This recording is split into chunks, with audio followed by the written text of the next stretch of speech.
Еден затвореник ја чини државата над 10.000 евра годишно, па при натрупаноста на затворите е проблем што мора итно да се реши, апелира директорот на управата за извршување на санкции Александар Пандов. Според него има неколку начини да се растеретат затворите, преку условен прекин на казната, електронски надзор и подобра ресоциализација на затворениците, затоа што над 60% од нив се повратници. Во моментов се работи на заживување на пробациските алки, како и се организираат дискусии со судиите за досудување на поголем број на условни осуди.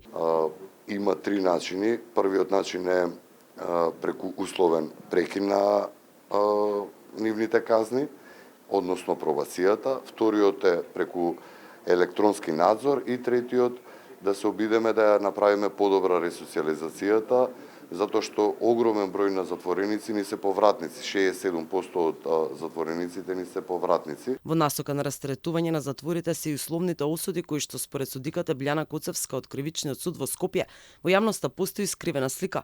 Таа вели дека постои соодветен надзор и има механизми како да се воспостави ред, доколку осудениците не го почитуваат законот. Со изрекувањето на заштитниот надзор, односно со обврските од заштитен надзор, имаме начин и можност да вршиме надзор над однесувањето на осудените лица во времето на проверка, така да доколку не ги исполнуваат обврските, во тој случај се отповикува условната осуда, така да верувам дека на тој начин навистина сите ние ќе придонесеме да го смениме општиот впечаток во јавноста дека условно осудените останале неказнети. Во моментов во затвор има 2400 лица, а уште толку чекаат да влезат внатре. Според најавите на директорот Пандов, се очекува метежот во затворите да се расчисти и со изградбата на новото притворско крило во Идризово за 400 луѓе.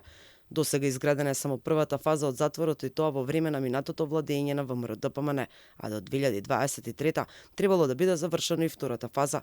Пандов вели дека не е направено ништо по тоа прашање, а пари има.